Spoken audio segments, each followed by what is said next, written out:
O Rafael já é um amigo nosso aqui, é um queridão que ajuda muito a gente aqui, ensina muito a gente. Ele é um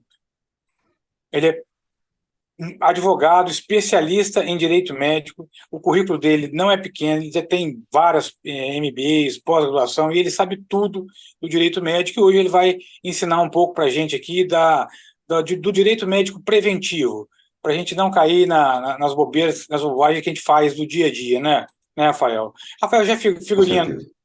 carimbada aqui com a gente, já ensinou a gente um monte de coisa, já conversamos sobre vários assuntos, e hoje esse assunto tão importante. Fica à Com certeza. vontade. Muito obrigado, Bruno. Queria agradecer sempre pelo convite. Para mim é sempre uma honra, sempre divulgo, chamo todo mundo e conto para todo mundo que é um grande prazer. A Unimed Capixaba é referência, você sabe. Eu já fiz pesquisa sobre isso e vocês estão muito bem mesmo. Elogio para todo mundo. Então, repito que é uma honra estar aqui para mim. Elogio, agradeço o seu convite também do Wilson Júnior, que mandou mensagem. Infelizmente não pode estar aqui, mas É, depois ele falou que vai assistir. E depois eu converso com ele também sobre esse tema.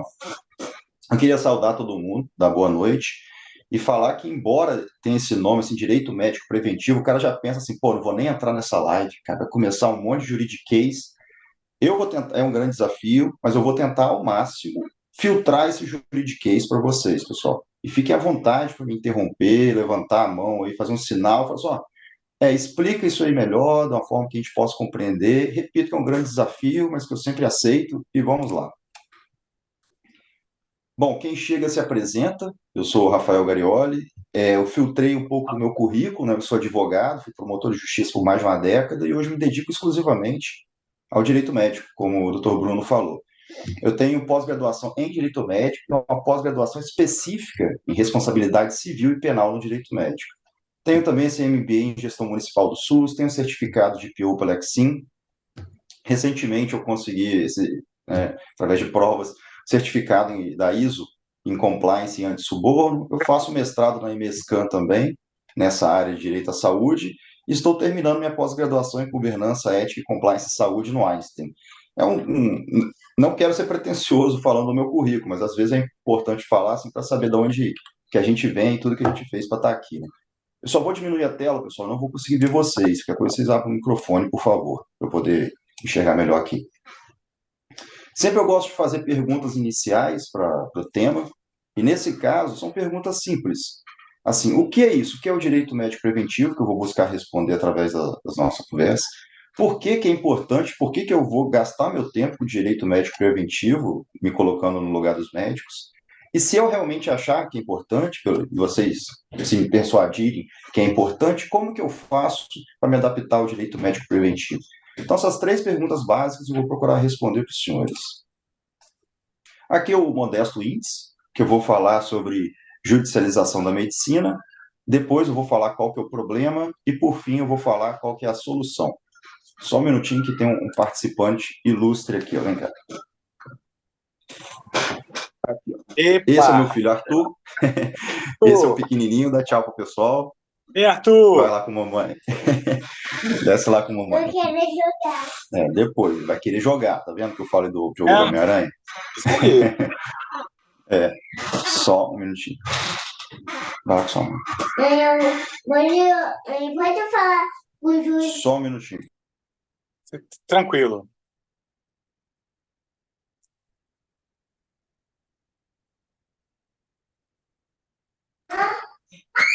Saiu correndo e deixou a porta aberta, para variar. Tá, ó, Vamos lá. Deixa eu só fechar a porta aqui, pessoal. é tranquilo, Garioli.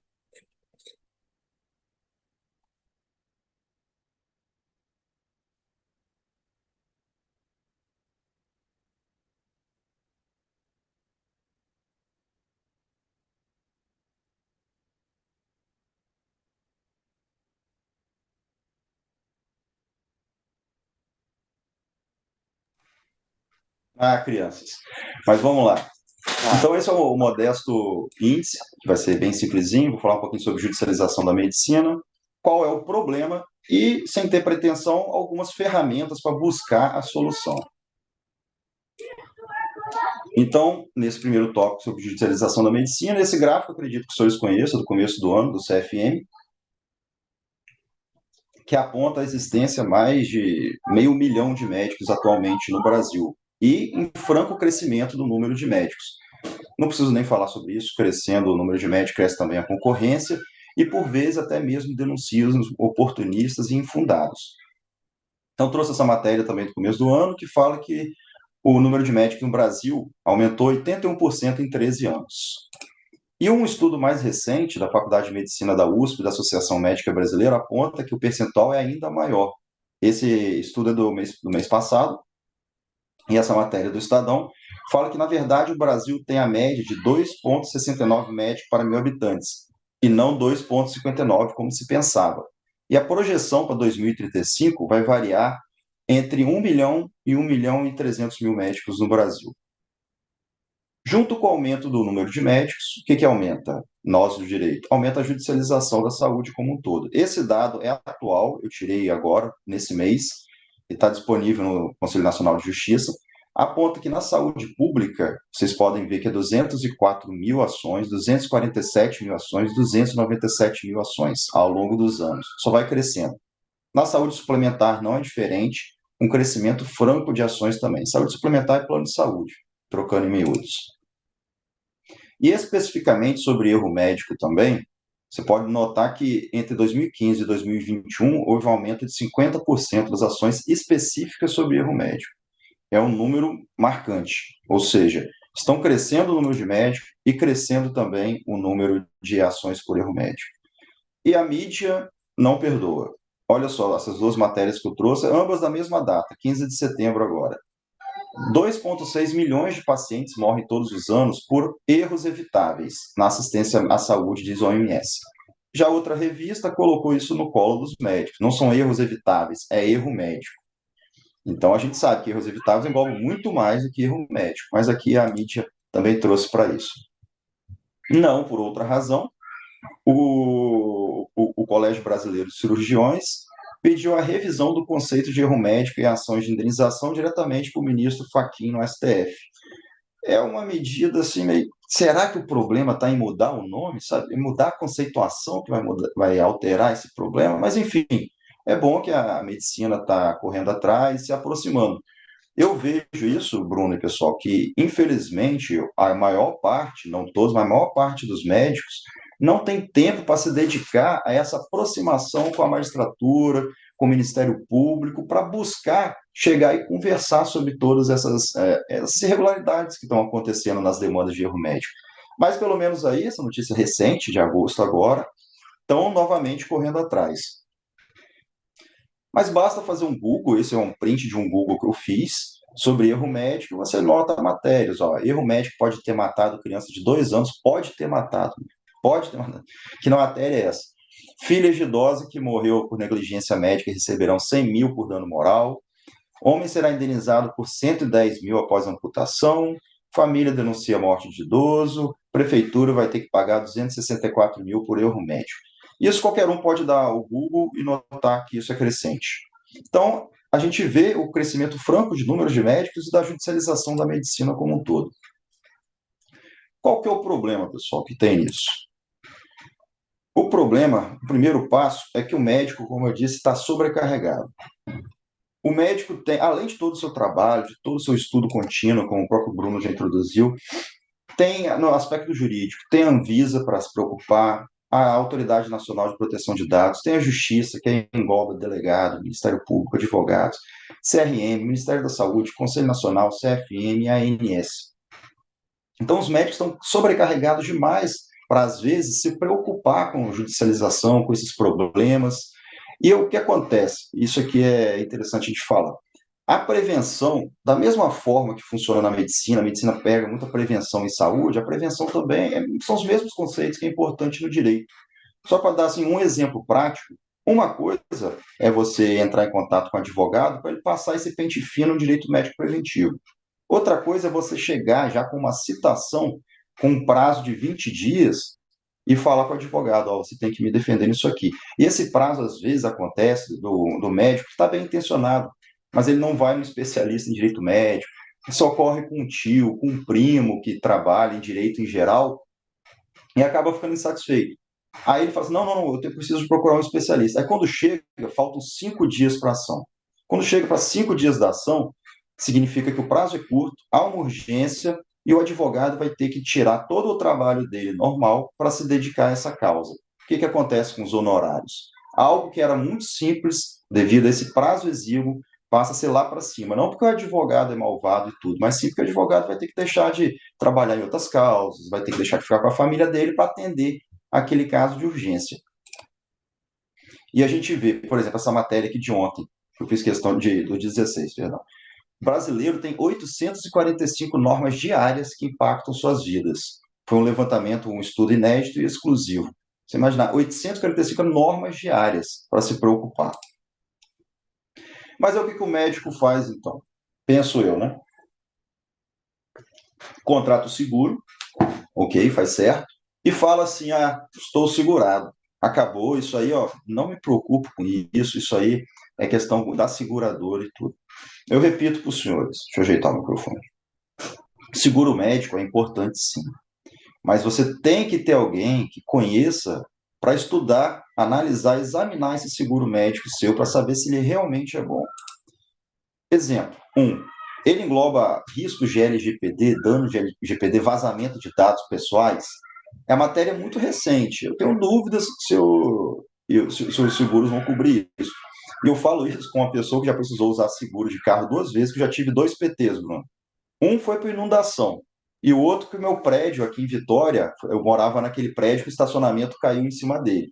Aham. Então a gente acha que seguro é muito bom, mas na hora que a gente vai usar, eles começaram a discutir, mas não cobre caso fortuito, que é enchente. Eu falei, como que não cobre? Isso é o básico, um seguro cobrir. Mas, correndo atrás, deu certo. E o outro é o prédio, a garagem do prédio caiu em cima. E eles começaram a falar assim, não, isso não é seguro, não, isso é problema não previsto, isso é um caso fortuito de um prédio que cai um absurdo, a gente tem que correr atrás. A gente paga em dia, mas na hora que precisa, sempre inventa moda. Uhum. O seguro também, ele engloba essas novas indenizações, por exemplo, perda de uma chance, dano existencial, dano estético, perda do tempo útil, etc. O que eu falo para os senhores, cada dia mais os tribunais querem inovar e ficam firmando essas novas indenizações. Perda de uma chance, eu acho que isso os senhores conhecem, que assim, não houve propriamente um erro médico, mas eu perdi a chance de me curar mais rápido. Então, fixa indenização. Dano existencial, assim. Nossa, esse diagnóstico foi tão ruim, me causou tão mal que eu perdi dias e dias em depressão até pegar o diagnóstico verdadeiro. Então, eu sofri um dano existencial. E assim vai, dano estético, conheço, perda do tempo útil. Eu fiquei muito tempo para resolver esse problema. Isso me gerou muito estresse, longe da família, mais um tipo de indenização. E eu pergunto, será que o seguro de todos os médicos cobre isso? Será que não tem que dar uma olhada para quando precisar não descobrir algo dessa forma? Outra questão também que vira e mexe dá problema. O seguro engloba gastos reputacionais, se você sofrer injúria, difamação, que está na moda, que é o fake news, assessoria de imagem, reabilitação de imagem, se necessário. Hoje em dia isso é muito importante, muitos médicos sofrem com difamação nas redes sociais, Instagram, até mesmo pacientes insatisfeitos. Vamos voltar a conversar sobre isso. Então essa questão também tem que olhar no seguro médico. Tem outras questões que eu não coloquei aqui para não me alongar, mas tem que ver qual que é o limite máximo dessa indenização, se tem limite máximo para honorário de advogado, se permite que você escolha um advogado da sua preferência, ou se é advogado obrigatoriamente da seguradora, se cobre gasto com perito e assistente técnico, que normalmente tem numa ação, paga honorários criminais também. O dia que você precisar se ausentar para ir na audiência, o seguro vai cobrir isso. O seguro cobre ações ético-profissionais junto ao CRM, cobre custas processuais, sucumbência, honorários da outra parte. O que mais? Infecção hospitalar, que às vezes o médico acaba sendo responsabilizado por isso, dano pelo remédio que foi mal produzido, também cobre sua pessoa jurídica, sua pessoa natural, enfim, dá uma aula só sobre seguro médico, Bruno. Mas aí é o que acontece também acima de tudo. Feito todo esse aparato de direito médico preventivo que nós vamos conversar, pode haver uma renegociação do prêmio mensal que os senhores pagam. Vai chegar lá e vai falar assim, eu estou todo preparado, tem alguém aqui que veio, olhou toda a minha documentação, faz o meu acompanhamento, faz minha gestão jurídica, minha governança jurídica, e eu não tenho que pagar a mesma coisa que o meu colega lá, que não tem nada disso. Então, vamos renegociar esse valor, pode acontecer também em benefício. Então, pessoal, assim, repito, não vou falar juridiquês, vou explicar o que está acontecendo, que eu vejo que é o problema nas demandas de erro médico. Porque, assim, eu falo que o jogo está ruim para os senhores, tá bem ruim, não está equilibrado. Então, e se eu falar muito juridiquês, por favor, me interrompa. Mas o que acontece? Existe essa esfera do erro médico, que aí é o erro médico técnico. Tem diagnóstico, erro diagnóstico, prescrição, tratamento, cirurgia, isso aí que os senhores bem conhecem.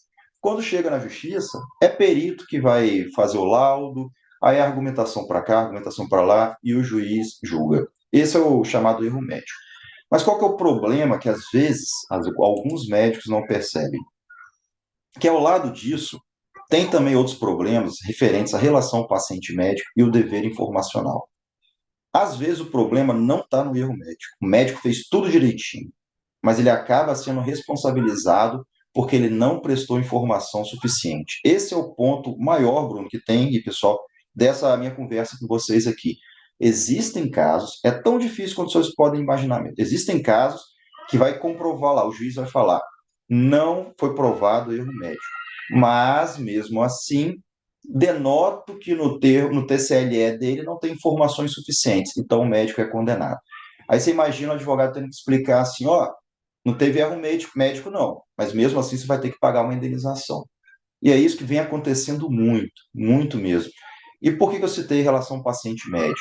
Porque às vezes, se você mantiver isso muito bem engendrado, pode evitar essas ações. Pode evitar problema ali na conversa. Às vezes já acontece, a pessoa gosta tanto do médico que ela prefere resolver entre eles do que chegar e ajuizar uma ação que sabe que vai demorar. Então, esses dois pilares, o dever informacional e a relação paciente-médico, ela serve para balizar, para guardar esse erro médico. Mas como que a gente faz isso, então? Primeiro é orientação. Chegar alguém e conversar com os senhores como nós estamos conversando aqui, que existem essas outras vertentes que podem dar problema. E qual que é o outro também? São documentos. Por quê, pessoal? Quais são as principais provas levadas a juízo? É a prova testemunhal, mas a prova testemunhal de testemunhas ela é muito complicada na relação paciente-médico, porque é sempre muito sigilo. Normalmente, de um lado é familiar e de outro lado é funcionário. Então, o juiz fica assim, pô, não tem aquela isenção para um testemunho muito bom. Ah, mas tem gravações. Gravação é algo polêmico. Às vezes a justiça aceita, às vezes não, também devido a esse sigilo que é você expor o sigilo do paciente numa gravação, você tem que armazenar isso, risco de vazamento de dados. Então, o que que resta, pessoal? Restam os documentos médicos. Os documentos médicos podem servir muito para trabalhar para o lado dos senhores. Isso é muito importante, é a tônica do que nós vamos conversar. Só para exemplificar, eu trago aqui esse julgado do Tribunal de Justiça do Estado do Espírito Santo, ele é de 2021. Não vou ler tudo isso, mas só queria mostrar para vocês na prática. Olha só, no caso, estou lendo ali, no caso, a conduta médica não foi culposa. Porquanto a intercorrência, o problema, que foi a perfuração do intestino durante a realização do exame de colonoscopia, é considerada decorrente de risco do próprio procedimento. E há a prova de que a médica agiu dentro dos limites da técnica no estágio atual da ciência médica. Você lê isso aí, você fala o quê? Ganhei a ação. Mas o que acontece? Lá embaixo fala do dever informacional. E ali, o ponto 5. Ainda que o dever de informar pese prioritariamente ao médico que acompanha o paciente e prescreve os tratamentos, não isenta os demais profissionais médicos e estabelecimentos hospitalares de certificarem que o paciente foi informado e de informar acerca dos riscos. No caso, então, essa paciente foi encaminhada pela rede pública e foi submetida ao exame na instituição. E a médica que realizou lá o procedimento não prestou o dever de informação. Como que ficou esse caso, pessoal? O hospital foi condenado em 5 mil de danos morais, a médica em 2.500 de danos morais. O hospital em 5 mil de danos estéticos, a médica em 2.500 de danos estéticos. Aí você pensa assim, pô, então a médica só pagou 5 mil, tá tranquilo. Só que o que não consta aí, pessoal? Correção monetária, porque esse caso é lá de 2012 e só foi julgado em 2021. Juros de mora, honorários advocatícios, honorários do outro advogado que perdeu. Deve ter respondido também no CRM, onde tem mais honorários. Um prejuízo desse, colegas, não fica por menos de 60, pode chegar a 100 mil e até mais, como nós vamos ver. não fica por menos disso esse gasto, além da dor de cabeça, sono e tudo. No mesmo sentido, também não vou ler tudo isso, o julgado do STJ do ano seguinte, 2022, fala ali, ó, o presente caso trata de ação indenizatória buscando reparação de danos morais, porque o falecimento do paciente é ocasionado por choque anafilático sofrido logo após o início da indução anestésica, que precederia o procedimento cirúrgico para a correção de apneia obstrutiva do sono, o qual causava problema de ronco. Só que a causa não é baseada em erro médico, está grifado ali, mas sim na informação. Não deram a informação adequada. Olha aqui, ó. Não se admite o blanket consent, o consentimento genérico, aquele que não é individualização das informações prestadas ao paciente. Como que prova isso, pessoal? É só no documento. Se for depender de prova oral, de testemunha e tudo, não vai conseguir, vai pesar para o lado do médico. Tanto que olha só o que o STJ falou. Os recorridos, ou seja, os médicos, não conseguiram demonstrar o cumprimento do dever de informação. Eu vou voltar isso na frente, que juridiquês é o ônus da prova. Quem tem que provar que errou, que não errou, é o médico. Funciona assim: eu entro com a ação como paciente, não sou eu que tenho que provar que o Dr. Bruno Beber errou. Ele que tem que provar que não errou. Vai para as costas dele. É injusto dessa maneira que parece mesmo, pessoal. Mas é só para mostrar para os senhores que isso é uma matéria consolidada. Existem obras sobre isso. Isso vem sendo muito estudado, não é algo assim, estão falando isso aí de trás da orelha. Não, tem cursos, tem obras, tem escritos sobre o direito médico. Por quê? Qual que é o principal problema? E aqui há muita confusão, pessoal.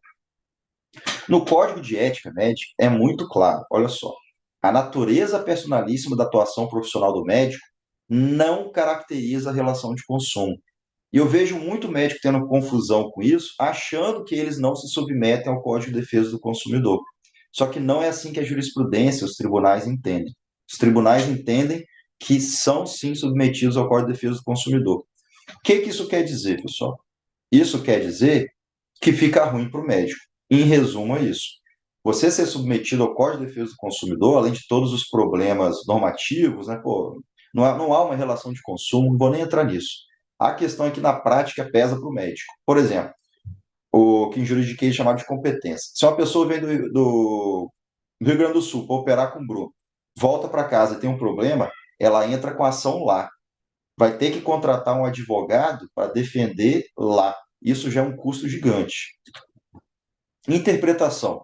Toda a interpretação do contrato, de todos os documentos, ela é favorável ao consumidor. Se o juiz estiver lá na dúvida, ele vai ler esse artigo do Código de Defesa do Consumidor e falar: na dúvida, eu tenho que interpretar isso favorável ao consumidor. Solidariedade também com o Código de Defesa do Consumidor. O que é solidariedade, pessoal? Normalmente, numa relação, tem ali 3 pessoas: plano de saúde, hospital e o médico. Pelo Código de Defesa do Consumidor, você pode condenar todos esses 3 juntos. É a chamada solidariedade. Aí o que acontece no paciente? Eu sou o paciente. Foi condenado? Eu posso virar e falar assim, ó, eu quero cobrar toda a indenização só de uma pessoa. Embora os 3 tenham sido condenados, eu vou cobrar só do médico. Isso pode, é permitido. Mas o médico vai ficar no prejuízo, não é dividido por 3? Depois que o médico corra atrás e busque junto ao hospital, plano de saúde, se ressarcir da sua parte. Mas para o consumidor, ele pode chegar e pedir toda a indenização só do médico. Esse é um grande problema. E alerto também que vem crescendo um entendimento nos tribunais, no STJ, que hoje em dia, como que é? Você tem um hospital. Se esse médico não tiver vínculo empregatício com o hospital, só o médico responde pelo erro médico, não o hospital, porque não tem vínculo empregatício. Isso está mudando. A terceira turma do STJ está entendendo que não importa se ele tem vínculo ou não, o hospital também vai responder junto com aquele médico que estava lá. Porque para o paciente, o que importa é aquela situação, é aquele médico e aquele hospital. Isso é um alerta também que eu faço, que está crescendo isso aí, e isso vai ser perigoso para os hospitais. Código de Defesa do Consumidor, o que faz com o médico também, pessoal? As nulidades. Aumenta os números de nulidades contratual, como eu disse ali, naquele caso. Tinha um consentimento, só que entendeu que o consentimento era genérico. Então, anulou o consentimento, Código de Defesa do Consumidor. Porque entende-se, juridiquês, que é um contrato de adesão. O contrato de adesão é esse, por exemplo, da Vivo, que a gente chega lá e a gente assina ele, a gente não debate cláusula nenhuma. Se não debate cláusula nenhuma, é contrato de adesão, Código de Defesa do Consumidor. É isso que estão fazendo, mas existem medidas que a gente vai bater um papo para tentar superar isso. Também tem a prescrição, ou seja, para um paciente entrar com uma ação contra os senhores, ele tem mais tempo regido pelo Código de Defesa do Consumidor do que teria pelo Código Civil. O Código Civil, 3 anos, pelo Código de Defesa do Consumidor, ele tem até 5 anos para entrar com essa ação. E aquilo que nós conversamos do ônus da prova, que é o principal. Não é o autor que tem que provar que o médico errou, mas sim o médico comprovar que não errou, que atuou tudo certinho. Isso na prática é muito importante. Por quê? Muito importante, pessoal. O juiz vai pegar lá o processo, terminou. Ele vai olhar e falar assim, pô, eu estou em dúvida. Eu não sei se houve erro médico aqui. A dúvida pesa para quem? Pesa para o médico. Então ele vai falar, vai escrever lá, o médico não comprovou que ele fez tudo certo. Se ele não comprovou, ele está condenado. Infelizmente, pessoal, é desse jeito que se opera. A minha tônica da conversa aqui é muito mais chamar a atenção dos senhores para esse problema crescente, aumento do número dos médicos, aumento da judicialização da medicina, como é que a jurisprudência tem se manifestado, infelizmente, contrário aos senhores, do que chegar e ficar dando apontamentos jurídicos. Porque isso é muito específico, vocês vão falar assim, pô, quinta-feira, essa hora, não vou ficar ouvindo o conselho jurídico. Mas, beleza, espero ter chamado a atenção dos senhores para isso, mas vou tentar pontuar algumas coisas que eu penso importante no dia a dia dos senhores.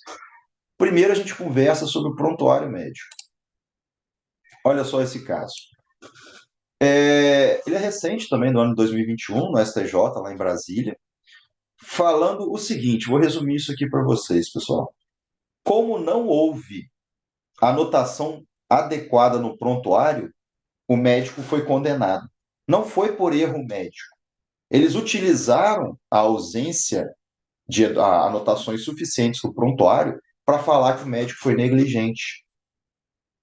E ele até fala aqui, ó, talvez, o ministro, o juiz, talvez se tivessem feito anotações no prontuário, o resultado poderia ter sido diverso. Os senhores são médicos, os senhores podem dizer. Mas eu falo assim, como que vai diferir uma anotação no prontuário com o resultado nesse caso em específico? É difícil. Só que ele fala assim, não importa, isso não importa. O que importa foi que o médico não escreveu certo no prontuário. É tão absurdo, penso eu, como parece. O fato de não ter anotado no prontuário, mesmo não havendo erro médico, gerou condenação dos médicos. Então, pessoal, pode parecer basilar, mas é muito importante a integridade do prontuário, a legibilidade, numeração, ordem cronológica, e não utilizar espaço em branco para quem ainda usa no dia a dia o prontuário físico. Não pode ter rasura. Tem que identificar e separar os profissionais muito bem. Aquele registro de ordens verbais também, para transição do cuidado, para facilitar também, implementar a comissão de revisão de prontuário, segurança do paciente. Aí tem aquelas ferramentas que vocês conhecem, do IACBA, IDRO, que ajudam em tudo isso. Armazenamento de prontuário é um grande problema. Se por uma eventualidade vocês não tiverem o prontuário do paciente, ainda que não haja erro médico, é dano moral. E armazenamento, como eu aconselho para todos os clientes e colegas, o armazenamento é ad eterno. Você tem que digitalizar e armazenar isso para sempre. Porque, como eu digo lá, o prazo de prescrição ele só começa a correr quando a pessoa descobre o erro médico. Você fez a operação esse ano, só que a pessoa só vem a descobrir daqui a 5 anos que esqueceu um produto dentro dela. A partir dali que vai começar a contar o prazo. Ou então, se o paciente é menor, o prazo para ele entrar com a ação só começa a correr depois que ele é maior. Você imagina, o prazo é de 5 anos depois que ele completa 18 anos e você já rasgou o prontuário dele. E aí o problema está formado, você não consegue se provar inocente e, além de tudo, danos morais ter perdido o prontuário do paciente. Mas eu trabalho com prontuário eletrônico. Mesmo assim, você tem que ter cuidado com a Lei Geral de Proteção de Dados Pessoais, tem que ver a Lei de Digitalização do Prontuário, Resolução 1821 do CFM, digitalização do prontuário, outra Resolução 2299 do CFM também, de emissão de documentos médicos eletrônicos, tem que ver o nível de segurança desse prontuário, os controles de acesso, se é tudo adequado, tem que ter muito cuidado com isso. O professor meu sempre brincava assim, a gente nunca olha aonde está sendo armazenado esses dados. Vai que esses dados estão sendo armazenados em algum provedor da Rússia. Mas você já viu um problema grande formado. Algo que eu sempre também aconselho é ter esse termo de requerimento e entrega de prontuário, para evitar a entrega de prontuário para pessoa diversa. Isso é um problema, um problema. A pessoa chegou para pedir o prontuário, é um parente. Ah, eu quero prontuário, tudo. Isso tem que ter muita orientação. Não vou entrar nesse mérito, senão eu iria me estender muito e foge ao controle.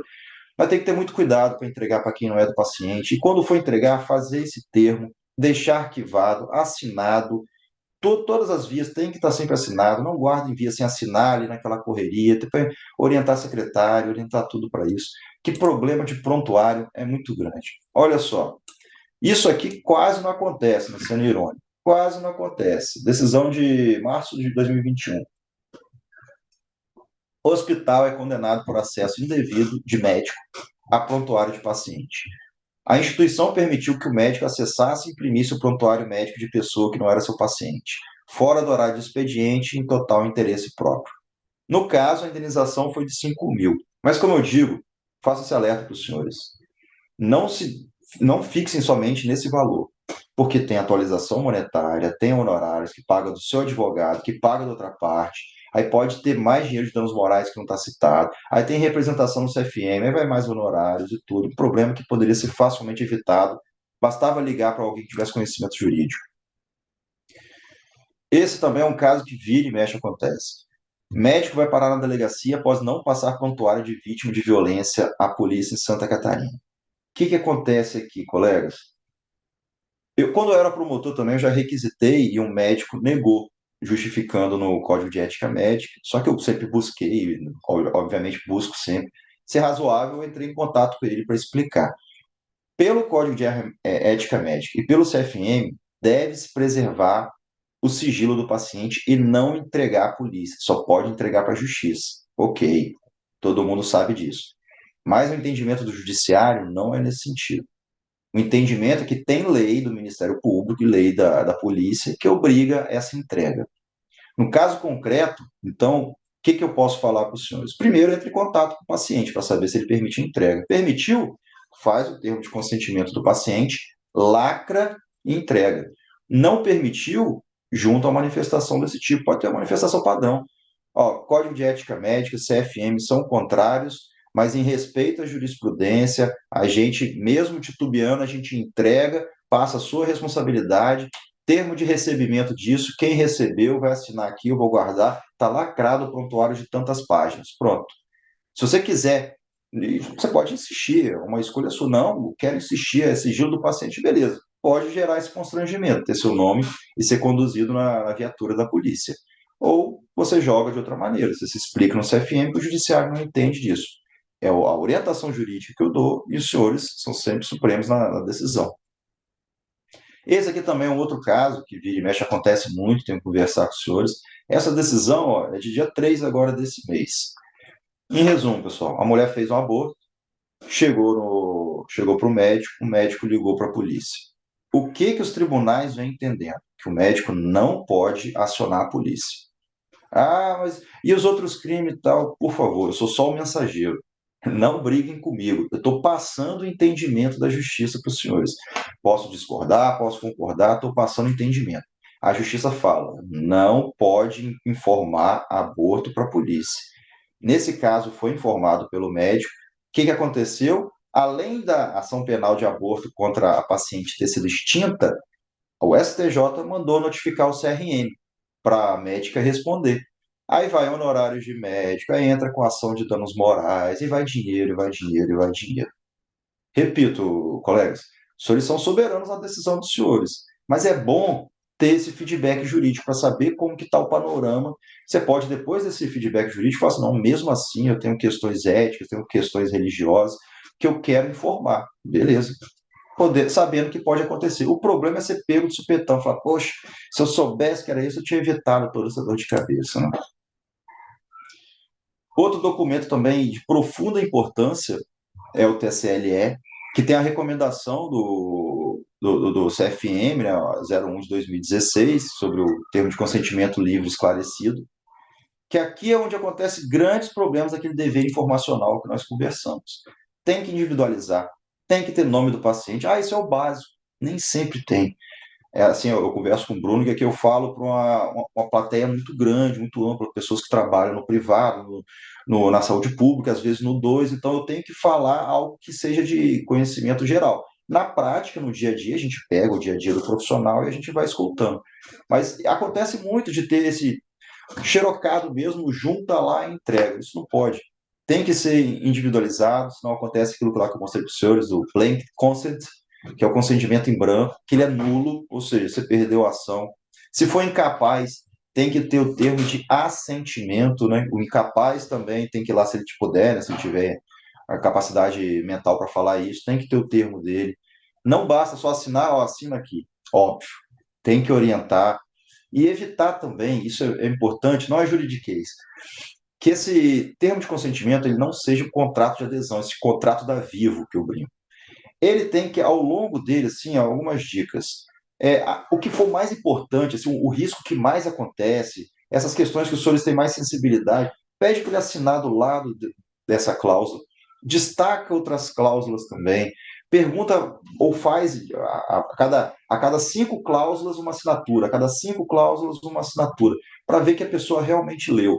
Pode parecer besteira, você falar assim, meu Deus do céu, que ponto nós chegamos, mas eu repito, não atirem no mensageiro. Estou aqui para facilitar a vida de vocês.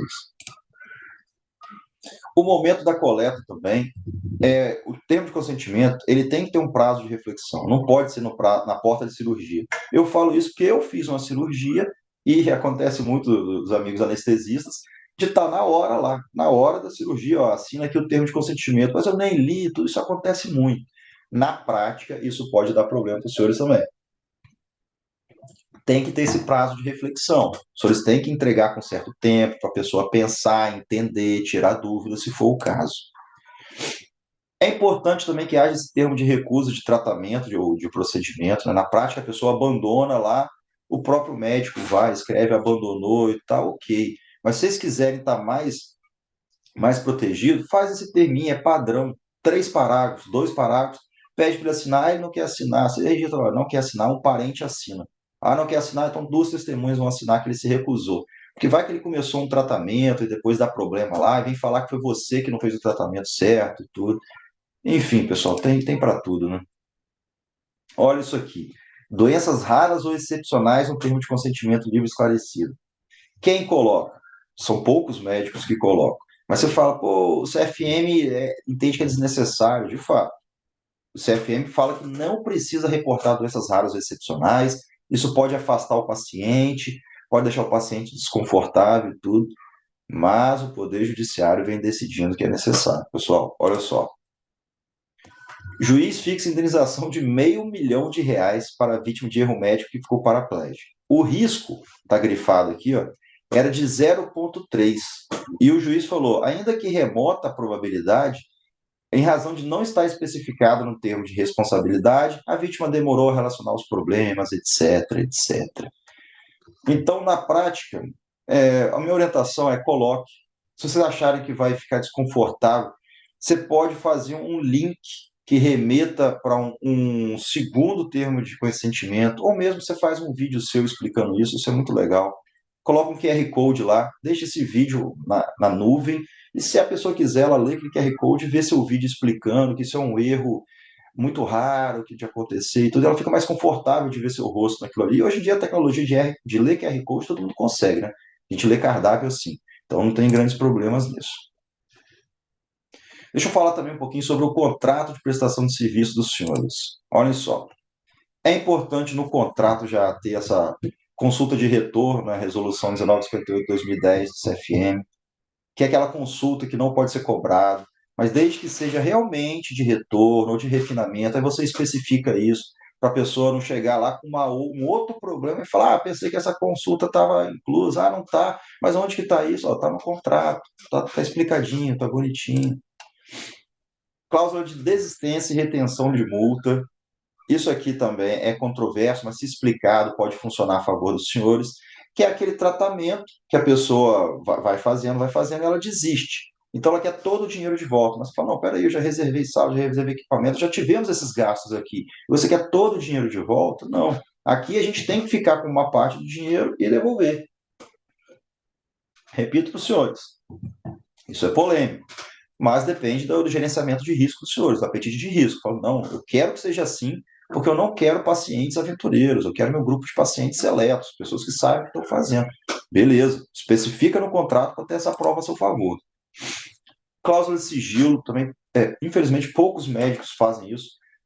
Além do sigilo de LGPD, pessoal, é importante ter esse sigilo tanto para paciente quanto para o médico. Evitar que o seu contrato, hoje em dia tudo é rede social, evitar que o seu contrato seja postado no Instagram, evitar que a sua imagem esteja no Instagram de qualquer forma, os seus contatos, seu WhatsApp divulgado, as suas conversas, suas orientações, você coloca lá a cláusula de sigilo e fala que vai ter uma multa se a pessoa infringir isso aí, para dissuadir esses pacientes aventureiros de fazer esse tipo de coisa. Se quiser entrar em contato, entre em contato com a minha secretária, tem um canal aqui, não fica postando, divulgando a minha imagem, os meus valores, o meu comportamento em rede social. Olha só, esse médico me cobrou tanto, que absurdo e tal, você imagina. Aqui também, puxando o gancho sobre isso, a cláusula de desjudicialização, isso é algo que eu venho implementando muito, que é colocar no contrato algo como se fosse assim, antes de entrar na justiça, venha conversar comigo, ou nós vamos fixar uma multa. É polêmica essa multa? É polêmica, mas serve ali para dar uma atração para a pessoa. Antes de judicializar, antes de ir para o Instagram me xingar e tudo, venha cá conversar. Eu tenho alguém preparado para conversar sobre isso, sobre essa ação. E se for uma insatisfação sua, a gente conserta, a gente faz, corre atrás. A gente faz até um acordo extrajudicial aqui. Mas não me envolva na justiça. Que processo a gente sabe como começa, e às vezes nem sabe como começa, mas nunca sabe como termina. E muito menos quando termina e qual vai ser o valor e tudo. Então essa cláusula também é importante. Para não ficar muito falando só de papel, pessoal, tem também isso que eu chamo de gestão jurídica ou de governança jurídica, que um especialista pode ajudar os senhores. Porque não é só trabalhar em cima de erro médico, é para aperfeiçoar e melhorar todo o funcionamento dos senhores no dia a dia e dar mais tranquilidade, mais tempo. Os senhores se preocuparem com a medicina, que já é deveras extenuante. Por exemplo, termos de quitação e satisfação. Isso é muito importante para registrar o bem-estar do paciente, o grau de satisfação, sabe, uma folhinha, um formulário do Google, se tá bem, se gostou, se foi bem tratado, o que a gente pode melhorar e tal. Além dessa boa governança, vamos dizer assim, ele também serve para, naquele momento, firmar o início do prazo prescricional. Como eu falei para os senhores, falando um pouquinho de juridiquês, o prazo da prescrição só começa a correr quando a pessoa identifica o erro. Então, se ela saiu de lá toda satisfeita com a cirurgia estética que ela fez, nossa, tá muito bom, tá muito bom, tá muito bom. Aí chega daqui a 5 anos, não, tá bom não. E eu saí da clínica falando que não estava bom. Como assim? Aí tem um termo de quitação, não. Ela saiu daqui falando que estava bom. Tá comprovado aqui. Atestado, senhores, algo tão simples, tão bobo e que gera tanto problema. Fazer a separação, eu sei que tem prontuários eletrônicos que já fazem isso, show. Atestado de comparecimento, de repouso, de acompanhamento. Ter a segunda via assinada no prontuário para o serviço ter esse controle é fundamental. Olha esse caso aqui do Estado do Espírito Santo, do ano passado. Eu vou resumir o que aconteceu. Uma médica em um hospital deu um atestado para uma pessoa. A pessoa foi e apresentou no trabalho. Aí essa médica estava em um outro trabalho e atendeu essa mesma pessoa. Não, vem cá. Deu um atestado, ele apresentou no trabalho. O trabalho viu que aquela médica nunca trabalhou naquela instituição que ela tinha o padronizado. Ela já tinha, na verdade, ela já tinha saído. Ela já tinha saído, ficou com aquele folheto e ficava preenchendo atestados ali. E quando perguntaram para ela, ela falou assim: não me lembro. Por quê? Ela não tinha controle dos atestados que ela emitia. Então, olha ali grifada, a requerida ainda emitiu uma declaração para o empregador afirmando não reconhecer os atestados emitidos. Mas ele comprovou que esteve lá, que foi ela, e ela simplesmente esqueceu, não tinha controle dos atestados. A indenização, pessoal, 20 mil. Aí eu falo, vai honorário, vai juros, e vai multa, e vai não sei o que lá e tal, e vai no CRM também, vai danos morais, isso aí chega fácil a uns 80 mil reais, além da dor de cabeça, por causa de uma bobeira, pessoal. Isso aqui são duas matérias também, essa aqui é do Estado do Espírito Santo, eu não trouxe o nome do médico, né, para preservar, mas ele foi condenado criminalmente, junto com a secretária, por falsificar atestados. Criminalmente, pessoal. Além da indenização, além do processo no CRM, chegou na justiça penal e ele foi condenado. Também essa notícia recente do mês passado, falando que médico é condenado à prisão, mas foi convertido por serviços comunitários, e uma indenização de 500 mil a cada uma das empresas com funcionários que apresentaram atestado médico. Eu repito, bobeira, nossa, que dor de cabeça que dá atestado se não for bem gerenciado. Então, é também importante ter alguém para fazer intermediação de conflitos, que seja interno com a sua equipe, que às vezes perde aquele contato com a equipe ali, ou mesmo com o sócio, ou mesmo com o paciente. Muita coisa pode ser resolvida nesse contato. O médico não quer colocar na frente, e a secretária, por vezes, não é preparada para fazer essa gestão de conflitos. Então, ter alguém nesse direito médico preventivo para bater um papo, e se for o caso, assumir o erro, ó, errei mesmo, vamos consertar, aí conserta, ter uma pessoa contínua, preparada para isso. Ter alguém também para fazer a LGPD dos senhores, isso aqui é uma bomba relógio, já tivemos uma aulinha sobre isso. Foi condenada agora, saiu mais uma condenação da Autoridade Nacional de Proteção de Dados, Secretaria de Saúde de Santa Catarina. Então, tem alguém, isso dá um grande trabalho, faz adequação de fluxo, faz gerenciamento de risco, vê onde está o risco de vazamento de proteção de dados no seu dia a dia. Também é importante colocar no contrato essas cláusulas é chamado em inglês de Non-Disclosure Agreement, que é para as pessoas terem cuidado, que elas vão trabalhar com dados sensíveis, então ter todo esse cuidado. Ter alguém sendo nomeado de PO, porque quando acontece o problema, o prazo é muito exíguo para responder. Então já tem que ter toda essa equipe de resposta para esses problemas. Isso também é algo que eu vejo que os colegas deixam passar desapercebido, que é a análise do contrato social e do acordo entre sócios, que por vezes faz numa empresa, você se constituiu PJ, ou então você entrou numa sociedade, e você simplesmente é médico, vai lá e assina, acaba não conhecendo aquilo. Aí na hora de sair, dá um rolo, na hora de dividir, dá um rolo também. Então, para parar com dor de cabeça disso. Publicidade médica, alguém para acompanhar as redes sociais e ver o que está certo e errado, que equipe de marketing, por vezes, eles dão uma forçada, e o médico, às vezes, também nem fica vendo o que está sendo postado lá. Então, tem alguém também para fazer isso, publicidade médica. Que na outra conversa também, eu já mostrei que é uma das maiores causas de demanda no CRM é publicidade médica. Algo interessante é você bolar uma política de consulta. Faz simples, faz o assim, ó, você pode chegar a tanto tempo, pode não gosta de atraso, etc. Até mesmo dupla agenda, como funciona minha dupla agenda, que vira e mexe na agenda particular e agenda com plano de saúde. Isso dá problema. Pode levar acompanhante, não pode, o que levar. Taxa de cancelamento de consulta, isso também é problemático, mas faz a parte do seu apetite de risco, beleza, eu quero que faça isso para espantar paciente curioso. Beleza, vamos escrever bonitinho o político de consulta. A pessoa está fazendo consulta, ali você manda um PDF para ela para o WhatsApp, coisa simples, não é juridiquês, coisa simples, a pessoa lê ali e acabou. E se possível, como eu disse, coloca um QR Code, a sua imagem lá, para você acolher bem o paciente, se colocar à disposição.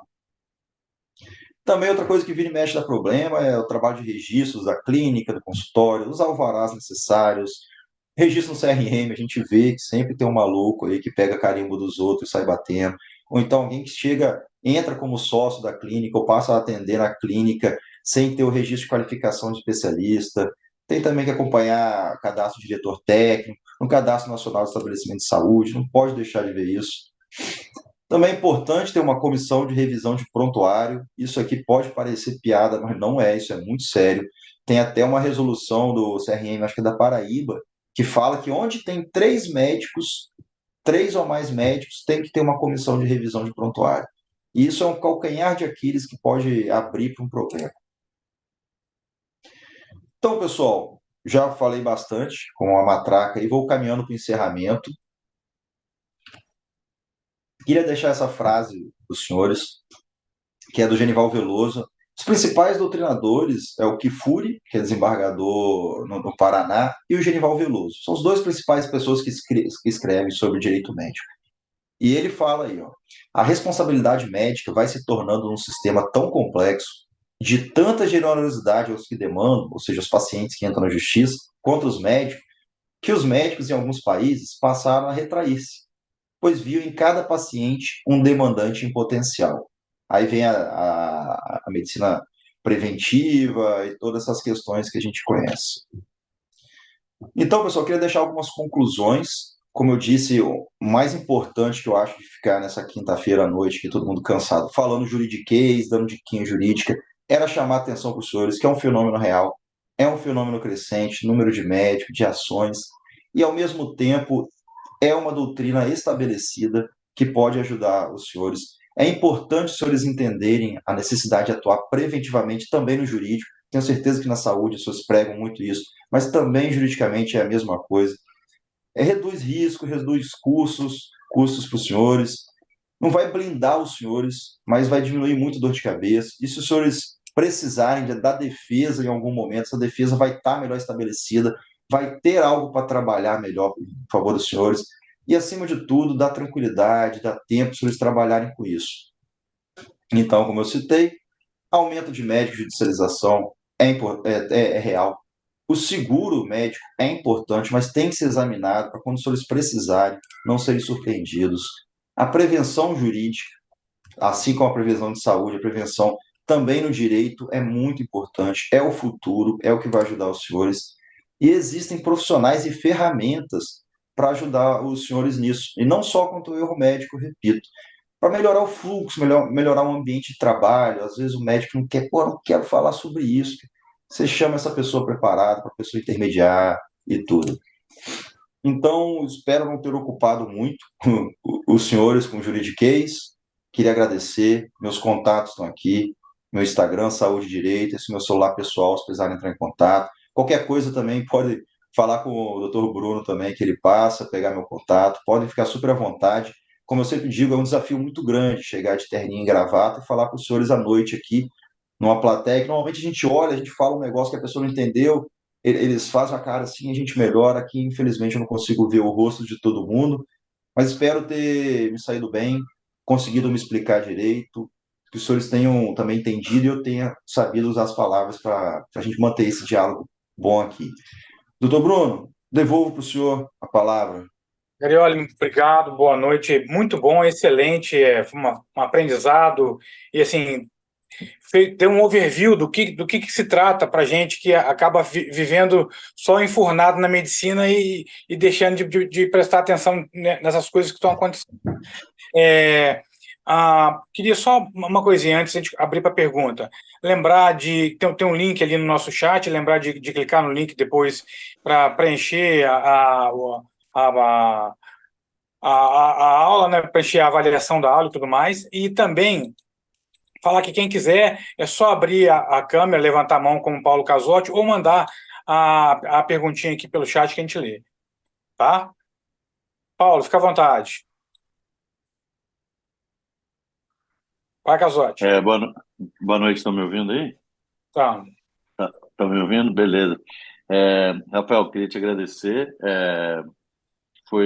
A sua apresentação foi muito boa.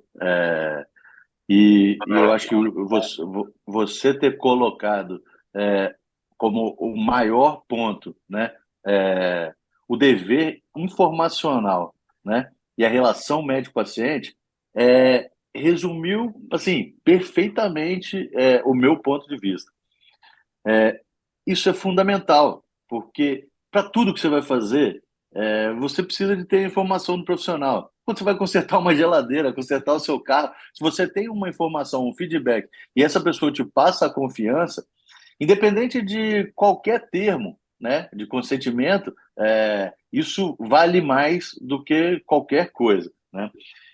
O erro médico, que é considerado, às vezes, que é dito como erro médico atualmente, e que as judicializações são feitas com esse nome erro médico, nada mais são do que complicações.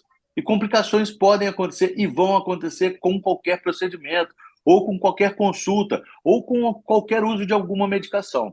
Mas isso precisa ser informado para o paciente, né? Então, assim, eu quero te parabenizar, quero te colocar essa diferença entre erro médico e complicação, porque são coisas completamente diferentes, e a justiça às vezes enxerga uma complicação como um erro médico, e que muitas vezes não é, né? O prontuário é a nossa arma de defesa, é a principal, e assim, mesmo informando o paciente, passando um termo de consentimento, precisa ser colocado no prontuário o que foi informado para o paciente, como foi informado e quais são as possíveis complicações de cada de cada tratamento que a gente individualiza, né? A gente leva uma grande desvantagem, eu acho, no geral, porque da mesma forma como existem os advogados de porta de cadeia, existem os advogados de porta de hospital. E eles, por enquanto, na minha concepção, são poucos. Mas pode ser que, com um número crescente, eles venham se tornar muitos.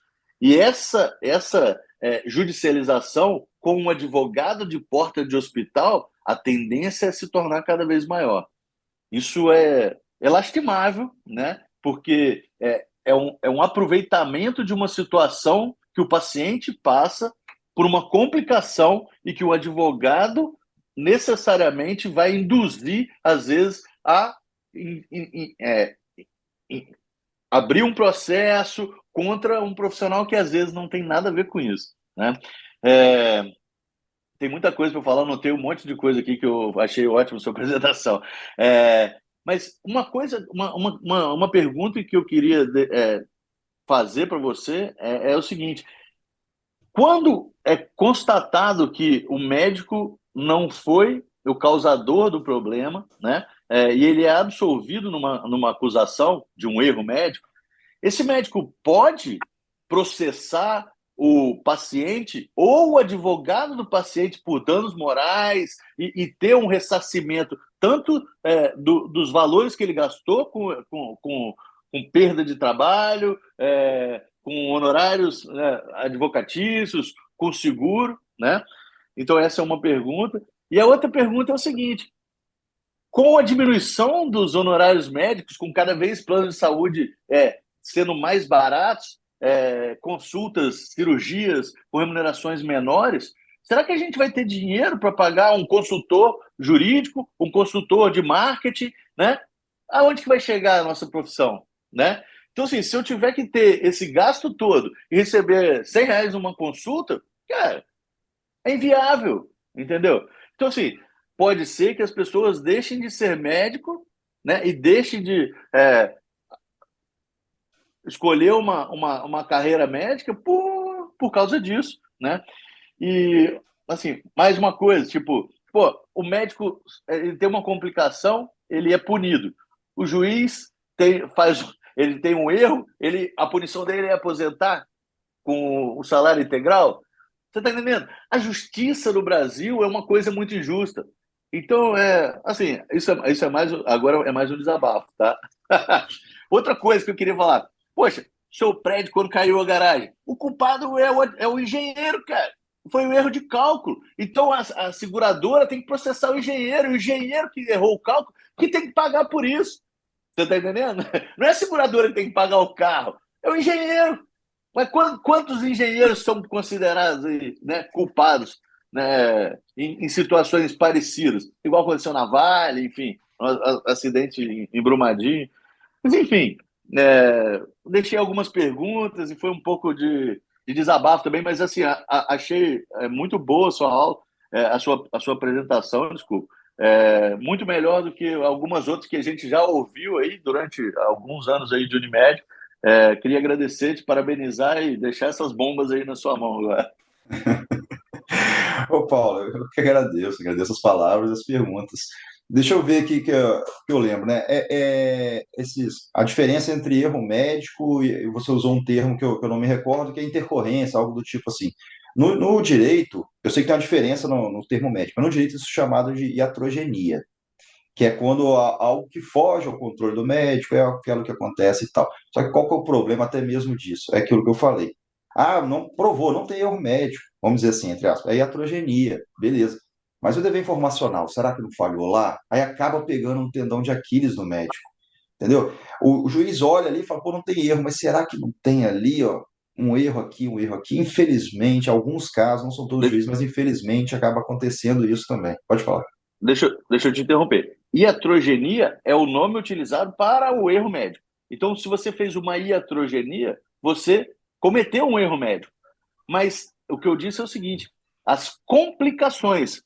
Todo procedimento existem chances de complicações, como o paciente que você colocou que ficou paraplégico, que existe a chance de 0,3% dele ficar paraplégico. Então, é uma complicação, é um risco baixo, é 0,03%. Mas se acontecer, está descrito na literatura. Isso pode acontecer. Foi informado ou não foi informado? Esse é um problema, né? Mas iatrogenia é a palavra utilizada para descrever erro médico. Então, iatrogenia e erro médico é a mesma coisa. Agora, complicação de tratamento é outra coisa. Complicação de uso de uma medicação, complicação do uso do iodo, um contraste à base de iodo aí na radiologia, por exemplo, teve um choque anafilático, entendeu? Então, são complicações, são coisas que podem acontecer e que vão acontecer. Acontece, mas precisa ser informado, entendeu? Isso. É por isso que eu falo que é um grande desafio, Paulo e colegas. Assim, no direito, o termo iatrogenia não é erro médico. Iatrogenia são essas complicações, entendeu? É isso que é complicado. É isso que o diálogo complica. Mas aí você falou assim, o paciente me processou e tal, eu posso processar ele de volta? Só pela ação, não. Só pela ação não pode. Só se foi algo, pô, o cara foi para mídia, o cara ficou te pentelhando com isso, tem até um termo, assédio processual, o cara fica entrando com um monte de ação contra você, aí cabe, mas é exceção. Em regra, não. Teve durante um tempo alguns tribunais condenando o paciente nos honorários que o médico foi obrigado a contratar, mas isso também tem caído. Então não se aceita. A justiça entende o quê? Não, você contratou advogado, isso é uma questão sua, seu valor e tal. Infelizmente é dessa forma, doutor Paulo. Na regra, não tem como processar de volta o paciente, a não ser que você comprove que houve algo diferente de uma simples ação, e esse dinheiro ser recuperado não tem, porque é diferente. Tem um honorário da justiça, que aí se você ganhou a ação, beleza. O réu vai ter que pagar o honorário do advogado, mas é o honorário da justiça, não é o honorário que você contratou. Que paga, vamos dizer assim, pagam dois honorários. É dessa forma que funciona. Só que acontece, e eu não quero ficar aqui só dando notícias ruins para vocês, não. Mas normalmente o paciente alega a justiça gratuita e ele não tem para pagar, alega não ter dinheiro para pagar. Então ele acaba também não pagando isso, o paciente. Entendeu? É difícil, cara. Essas questões são difíceis. Eu não lembro se tem mais alguma pergunta que eu não respondi sua, alguma abordagem. Como que o médico, né, que já passa por dificuldades financeiras, contrata. Infelizmente, eu não tenho como responder como fica esse panorama, Paulo, que é difícil. Estava conversando isso com o Bruno. Antigamente a gente falava assim, como vai ficar a medicina daqui a 10 anos? Não, hoje em dia, assim, como está a medicina daqui a 3 ou 5 anos, a gente não sabe. E que pode ajudar é aquilo que eu conversei. Você ter alguém para quando percebeu que azedou a relação paciente, está pedindo prontuário, essa pessoa entra para conversar, para evitar ação na justiça. Aí você resolve um negócio ali, cara, é muito melhor. Entrar na justiça é muito complicado, é melhor resolver com alguém ali, do que os custos, o tempo, a dor de cabeça e tudo, você resolve antes ali, num contato. Porque às vezes o médico perde o negócio, já azetou, não quero saber, entra na justiça, procura o médico, vai ser um grande prazer responder para o juiz, e pô, nunca é. Acho que o importante também, Rafael, é o seguinte: às vezes, nesse momento que você não tem nada, é você agir de forma preventiva. Ter alguém para te orientar, para olhar como é que está o funcionamento da sua vida direitinho, olhar o seu seguro e tudo mais, para aí sim, a partir de agora, está tudo certo, corrige aqui, corrige ali, beleza, e vamos ver. Porque imagino que ser processado ninguém está blindado, porque a Constituição permite que todos tenham acesso à justiça. Mas assim, a questão é, se você for processado, tiver tudo certinho, você não perdeu o processo, né? Com certeza, você pode montar uma defesa melhor. Ainda que você seja processado, você tem a documentação toda a seu favor. Tem alguém ali que sabe o que está acontecendo. O problema é quando pega de supetão, o médico. Ah, esse seu TCLE, teve um consentimento livre esclarecido, da onde? Pô, achei da internet, cara. Aí o advogado, sabe, você já chega com o advogado lá com prazo exíguo. Aí o advogado, não, vamos trabalhar, mas você deixa o advogado rendido também. É uma situação horrível para todo mundo.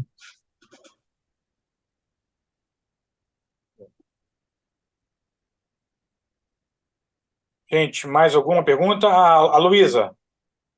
Luísa, fica à vontade. Oi, boa noite. Então, Rafael, parabéns, né, primeiro pela sua palestra, foi excelente, e eu gostaria de fazer alguns comentários. Você tocou num ponto muito importante, puxando a sardinha para o meu lado, na verdade, como infectologista, Hoje, felizmente, né, ainda, a gente não tem muitos processos em relação às infecções relacionadas à assistência à saúde, mas isso já nos Estados Unidos, já está na moda, digamos assim, nos Estados Unidos, esse tipo de processo. E a gente, assim, de controle de infecção, faz parte do controle de infecção aí lá do Hospital Unimed, né, junto com a Natália que coordena. E a gente tem essa preocupação em relação aos protocolos, a gente pega até no pé assim, em relação a protocolo, ao uso, questão, por exemplo, de antibiótico profilático, medidas preventivas de prevenção, né, para infecções relacionadas à assistência à saúde. Eu gostaria que você comentasse sobre isso. Essas medidas, elas são efetivas porque isso se torna uma iatrogenia, né? Não é um erro médico, mas é uma iatrogenia, como você falou. Isso, por exemplo, se você tem numa instituição isso bem descrito, se o médico seguiu, por exemplo, um protocolo de forma correta, está lá descrito, por exemplo, que o antibiótico foi feito no tempo correto na cirurgia, que não teve nenhum tipo de erro médico não, desculpa, de erro de processo do cuidado desse paciente, a gente está protegido em relação a isso? Luísa, com certeza você obedecer todos os protocolos, ter literatura médica para se basear, isso é fundamental. É fundamental. Para ter a sua defesa, vai ser chamado o perito, você vai contratar um assistente técnico. O perito é quem faz de forma imparcial um laudo sobre a questão e assistente é quem você contrata para acompanhar sobre isso. Então, aí você já tem gasto do perito, já tem gasto do assistente técnico. Só que, apesar de tudo isso, aí eu volto naquele papo lá, o dever informacional pode ter sido ruim, seus documentos de informação não tão bom, você pode até chegar na hora, falar maravilhas, o paciente, não, doutor, nossa, não, está muito bem explicado e tal, mas o seu documento não está a seu favor, o seu termo de consentimento, o seu contrato de prestação não está ajudando, não está refletindo o que você falou para a pessoa. E às vezes a pessoa esquece, às vezes o paciente está de má fé, existem também, você está revoltado com você e tudo. Embora você esteja toda protegida pela literatura, documentalmente você não está e a relação paciente-médico não está boa. Aí está formado o problema. Lá no final, você se provou inocente, beleza, você fez tudo certo. Quantos anos se passaram? Dor de cabeça, honorário de advogado, CRM, todo esse problema na sua cabeça, que você agora, ufa, 10 anos depois, eu estou inocente, mas eu tenho uma dívida aí de 30, 40 mil reais para pagar. Então, infelizmente, como eu digo, pô, tô na quinta-feira à noite dando só uma notícia para vocês, né? Mas, infelizmente, o panorama não é tão bom.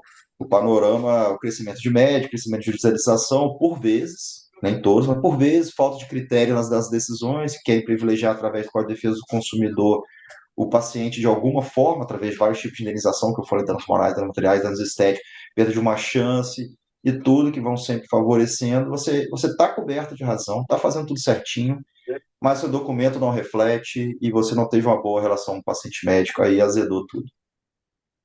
É isso, gente, aqui, muitos elogios no nosso chat aqui, e o Fred lembrou uma coisa importante, que é a contratação do seguro de responsabilidade civil, né? Sim, é fundamental, sem dúvida. Mais alguém? Mais alguma pergunta? Deixa eu falar mais um pouquinho aí, que eu tô Pode gostando falar, do Paulo. tema. Desabafa aí, doutor Paulo. Na verdade, o que acontece? O que você falou, assim, o termo, mesmo ele sendo um termo individualizado, né, o paciente pode alegar que naquele momento ele estava sob fortes emoções e teve que assinar como anestesista antes da cirurgia, e assim, se não assinar não entra, né? Então, assim, o termo ele acaba sendo necessário, mas ele ajuda, mas não atrapalha e nem ajuda. E volto a dizer assim, o que você colocou da relação médico-paciente, da informação para o paciente e familiares, é tão importante, né, quanto a permanência sua como médico assistente ao lado desse paciente quando existe alguma complicação. Então, assim, se você tem uma complicação e você fala, não, isso aí não foi da minha cirurgia, não, isso aí... E abre espaço para esse paciente ter que procurar outro profissional, pode ser que o próprio médico que esse paciente procure fale, não, mas isso o médico que te tratou tinha que ter feito isso ou aquilo, entendeu? Então, acho que a gente, como médico, muitas vezes especialista ou não especialista, além de ter que zelar pela informação de cada procedimento e da relação médico-paciente, a gente não pode, em hipótese nenhuma, abandonar um paciente que teve uma complicação, porque isso é que gera a insatisfação, é isso que gera o processo. Então, se você tem uma complicação, se você falou com o paciente e você fala, olha, agora a gente está tendo essa complicação, agora a gente vai ter que tratar dessa forma, a gente tem que fazer isso. Essa complicação pode gerar isso, pode gerar aquilo. E se você não abandona o paciente, é nessa hora que você toma um processo. Muitas vezes você vai fazer isso tudo corretamente e aí também vai continuar correndo o risco de sofrer um processo, né? Eu falo isso porque assim, eu costumo demorar na minha consulta, eu marco pacientes a cada meia hora, eu atendo meu paciente do SUS da mesma forma que eu atendo meu paciente particular, meu paciente da Unimed, e eu explico para o paciente tudo que pode acontecer. Então, assim, já existiram diversos casos, pacientes que vieram fazer procedimentos que as pessoas julgam, às vezes, é um procedimento simples, é só uma biópsia, pacientes que vieram fazer uma biópsia e que eventualmente morreram, né? Mas a gente não tem processo. E a gente está atrelado, a gente não, eu estou atrelado a diversos, pelo menos uns 4 ou 5 pacientes que eu sei, né? De complicações e de situações que aconteceram, e pelo fato da gente ter essa abordagem com a família, em nenhum desses casos que diversos médicos estão sendo processados, eu estou sendo citado. Então, a prevenção não está em só escrever e deixar escrito. A prevenção está em tratar as pessoas com honestidade, dignidade, né? Como qualquer um deve fazer em qualquer profissão, não só como médico, mas como advogado, como padeiro, como um mecânico. Então, isso é que eu acho que é o mais importante e que foi o que você colocou como o maior ponto. Você botou o maior ponto, colocou dever informacional e relação médico-paciente. E você está completamente com razão. Eu queria te parabenizar mais uma vez. Beleza? Parabéns. Desculpa, estou falando Agradeço demais. pela Estou falando gentileza, demais. Fluente, excelente, isso mesmo. Acho que é isso tudo aí. Tem mais algumas informações no chat aqui. O Fred, mais uma vez, parabenizando a aula, parabenizando as suas observações. E é isso, gente. Só lembrando que já temos aqui, já são 10 para as 9. Por favor, clicar no link aqui e para a gente poder avaliar a aula e tudo mais.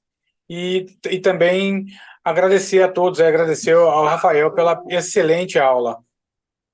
Beleza. Colegas, queria só deixar uma última frase para vocês. A minha intenção aqui foi jogar franco com vocês, abrir e falar assim, ó, é assim que o jogo tá. O jogo tá assim, o jogo não tá bom para os médicos, não tá bom, o panorama não é bom, mas tem como jogar. Tem como jogar sim, tem como fazer algo bom nesse campo aí.